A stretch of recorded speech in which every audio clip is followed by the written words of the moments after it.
Welcome. Today we journey into a darkness that once enveloped the German city of Hanover. We explore the life and crimes of a man whose name became synonymous with terror, Fritz Haarmann.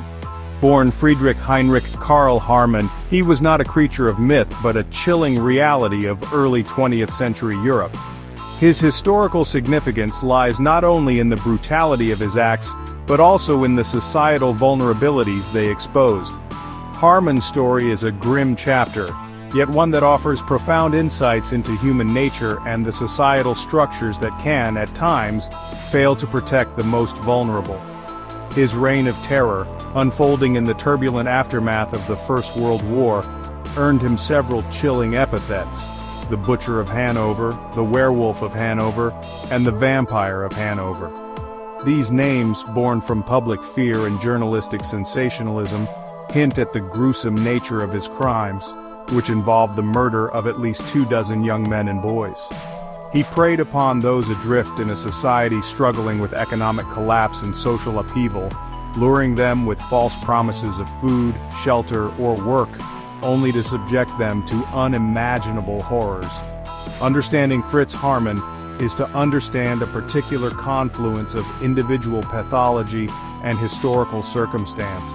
His case forced a reckoning within Germany, prompting searching questions about police efficacy, the treatment of societal outcasts, and the very fabric of justice in a nation grappling with its own fractured identity. Join me as we delve into the shadows of Hanover, to examine the life, the times, and the enduring, unsettling legacy of Fritz Haarmann, a figure who continues to cast a long, dark shadow over the annals of true crime. The name Fritz Haarmann echoes through the corridors of criminal history, inextricably linked with the city of Hanover and a period of profound societal distress. Born in 1879, his formative years were unremarkable on the surface, yet beneath this veneer, a complex and deeply troubled individual was taking shape. The moniker, the Butcher of Hanover, was not bestowed lightly. It speaks directly to the visceral horror of his crimes, a label that encapsulated the public's revulsion and the gruesome reality of his methods. Haarmann's early adulthood was punctuated by petty crimes and periods of institutionalization, painting a picture of an individual struggling to conform to societal norms. He served time for offenses ranging from theft to sexual assault, yet he often managed to navigate the fringes of the law, even becoming a police informant at one point. The specific nature of his crimes involved the luring of young men and boys, often runaways or those displaced by the economic turmoil of the Weimar Republic. Haarmann offered them a fleeting illusion of safety or sustenance, exploiting their vulnerability with a predator's instinct. The butchery itself referred to the dismemberment of his victims. Reports from the time and Haarmann's own eventual confessions detailed how he would often bite his victims, typically in the throat, leading to another of his chilling nicknames, the Vampire of Hanover. Furthermore, the disposal of the remains contributed to the butcher epithet. Human bones were discovered in the River Lane, and rumors circulated that Haarmann had sold the flesh of his victims as meat on the black market. The psychological landscape of Fritz Haarmann is a territory that psychiatrists and criminologists have sought to map for decades. His ability to evade detection for so long, despite the growing number of missing persons, speaks volumes about the conditions of the time. The Butcher of Hanover is not merely a character in a true crime narrative. He is a symbol of a specific kind of terror, one that preys on the vulnerable and exploits societal fissures. To understand Fritz Haarmann, we must immerse ourselves in post-WWI Germany, a nation brought to its knees by military defeat, economic crisis, and social disorder. Hyperinflation rendered currency worthless. The Weimar Republic struggled to establish authority. Political extremism tore at the fragile democracy. Life became a daily struggle for survival, a landscape ripe for exploitation. The chaos was a catalyst for Haarmann's crimes. Police forces were understaffed and preoccupied. Haarmann's victims were young, homeless, and desperate. Individuals unmoored from family and community. Haarmann understood this environment intimately.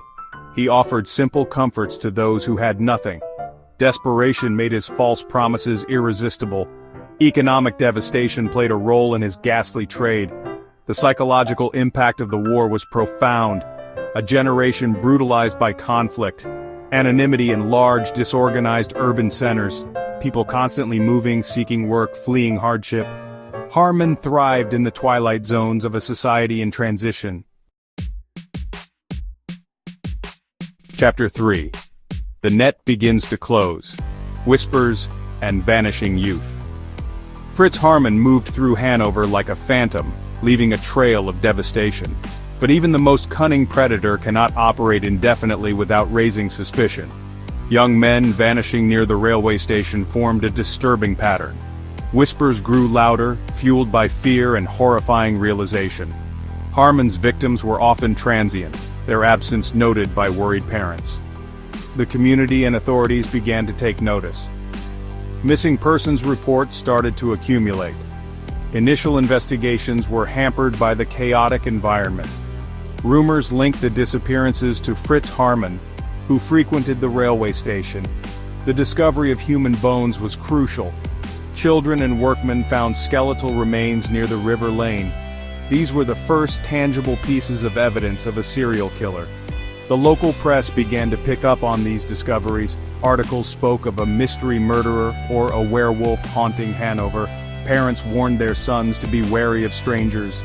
Haarmann's carelessness or arrogance led to his downfall. He sold clothing and personal effects belonging to young men. The breakthrough came from mounting evidence and persistent rumors. The net finally closed around Fritz Haarmann. Chapter 4. The Spectacle of Justice, Hanover under the media's glare.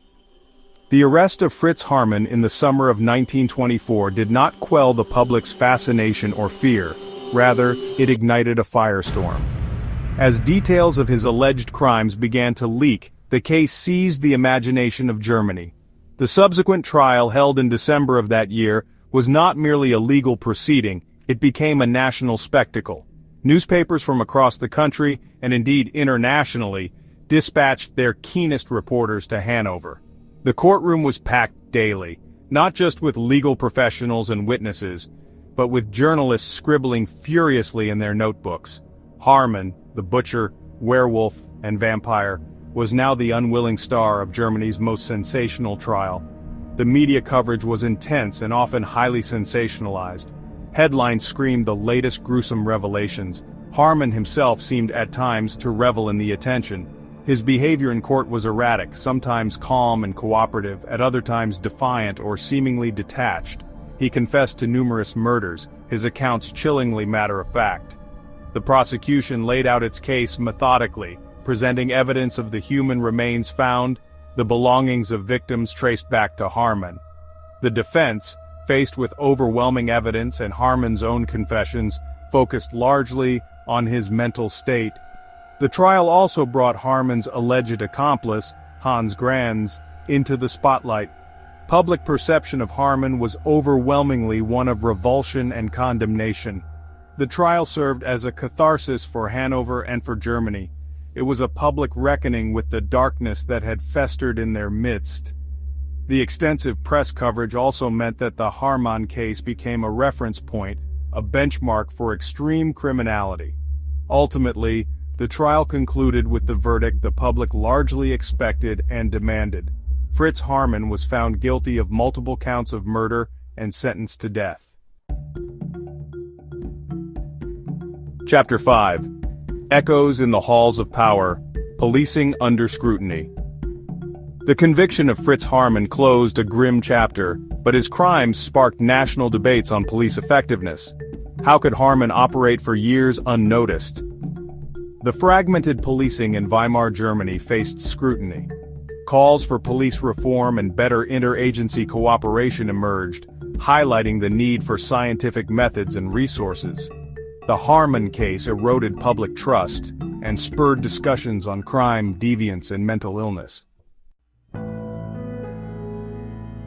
Outro, the enduring stain of the butcher, Fritz Haarmann was executed by guillotine on April 15, 1925. His death brought an end to a life defined by unimaginable cruelty, yet it did not erase the profound scars he left on the city of Hanover and the collective psyche of a nation. His head was preserved for scientific study, a testament to the enduring morbid fascination and the desperate search for answers that his case provoked. Even in death, Haarmann remained a subject of intense scrutiny, a puzzle that society continued to try and piece together, hoping to understand the origins of such profound evil. Today, Fritz Haarmann's crimes are remembered as one of the darkest chapters in German criminal history. He has become a fixture in true crime lore, the subject of books, films, and academic studies. The nicknames, the Butcher of Hanover, the werewolf, still evoke a visceral chill, a shorthand for a particular kind of predatory horror. His story serves as a grim reminder of the depths of human depravity, but also of the societal vulnerabilities that can allow such predators to thrive, particularly in times of chaos and desperation, much like the turbulent Weimar era that formed the backdrop to his atrocities. The historical legacy of Fritz Haarmann is multifaceted. He is a case study in serial murder, a symbol of societal breakdown, and a catalyst for debates on police effectiveness and the nature of justice. His actions forced a confrontation with uncomfortable truths about human nature and the fragility of civilization.